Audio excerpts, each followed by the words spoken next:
Karena kan kita punya datanya. Maka ya kami akan perpanjang sampai dengan Oktober. Kalau enggak menurunkan ya kita cari jalan keluar yang lain. Tapi saya berharap mudah-mudahan ini bisa menurunkan kemacetan yang ada di sini. Teman-teman sekalian, hari ini saya bersama jajaran Balai Kota, Asisten Pembangunan, Kepala Dinas Perhubungan, Kepala Dinas Kominfo, secara langsung ingin melihat bagaimana proses simulasi yang dilakukan di Fatmawati ini bisa berjalan. Sebagai informasi, simulasi ini akan diadakan selama 5 hari dari jam 17.00 sampai dengan 20.00. Kalau kemudian dalam simulasi ini berhasil menurunkan kemacetan yang ada di Simatupang maupun di Fatmawati ini, maka saya sudah meminta kepada Dinas Perhubungan untuk bersama-sama dengan BPJT dilakukan sampai dengan akhir Oktober. Saya juga sudah meminta kepada MRT dan Transjakarta, terutama untuk Transjakarta, mereka untuk mempersiapkan supaya naik turun bis tidak lagi seperti yang tadi saya lihat. Itu menutup dari 2 jalur menjadi tinggal 1 jalur. Dan itu menjadi salah satu penyebab kemacetan yang ada di TB Simatupang ini. Maka dengan pengaturan yang kita lakukan, mudah-mudahan 5 hari ini akan bisa memberikan hasil yang memuaskan, mengurangi kemacetan secara signifikan. Kalau itu bisa dilakukan, maka saya tadi sudah meminta kepada Asisten Pembangunan bersama dengan Dinas Perhubungan dan BPJT untuk ini sampai dengan akhir Oktober. Kenapa akhir Oktober? Karena di akhir Oktober adalah batas waktu yang saya berikan kepada Pam Jaya untuk air, Pal Jaya untuk limbah, dan Bina Marga. Kalau itu bisa dilakukan, mudah-mudahan persoalan kemacetan di TB Simatupang yang menurut saya horor ini bisa betul-betul kita tangani secara baik.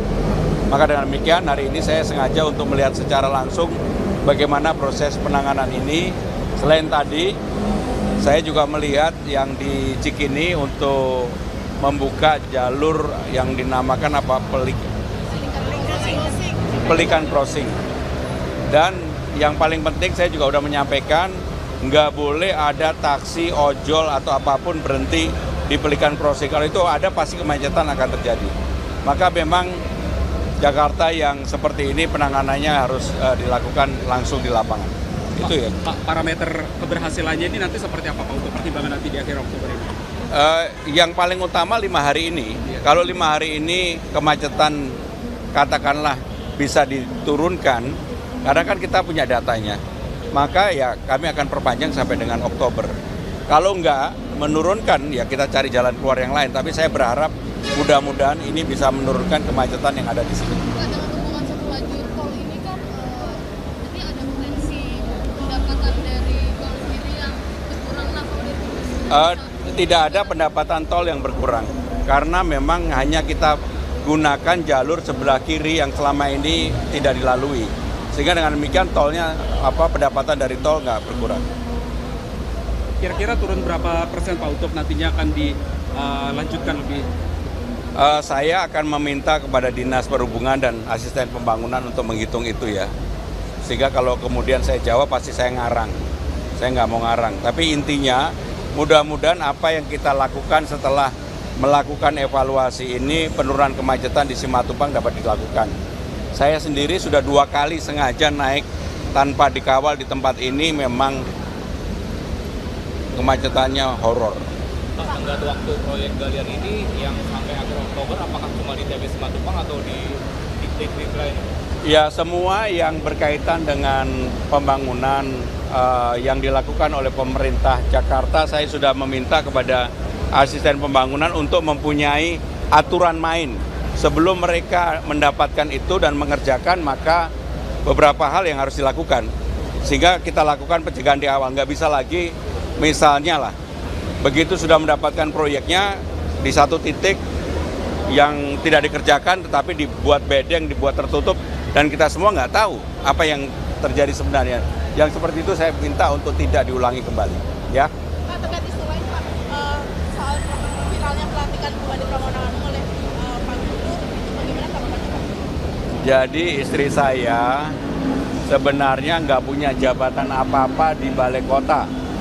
Termasuk yang diviralkan itu mempunyai jabatan khusus sebagai staf khusus gubernur, enggak. Istri saya itu orang rumahan, medsos saja nggak punya dan dia nggak mau mengganggu saya. Kalau bukan karena memang ada aturan main, kemudian juga Permendagri yang mengatur istrinya bupati, wali kota, gubernur menjadi bunda PAUD. Jadi saya melatih istri saya sebagai bunda PAUD, tidak digaji sesen pun, malah lebih banyak yang sosial. Jadi sekali lagi saya ingin meluruskan bahwa tidak ada istri saya bantu-bantu atau ikut campur urusan pekerjaan saya. Dari dulu istri saya tidak pernah. Dia hanya dilantik sebagai bunda PAUD dan itu tidak digaji sama sekali. Pak, terakhir Pak, soal tingkat pengangguran di Jakarta Pak, kemarin kan sudah ada job fair banyak tuh Pak, apakah sudah berdampak? Jadi tingkat pengangguran di Jakarta secara nasional dibandingkan dengan nasional memang kita lebih rendah.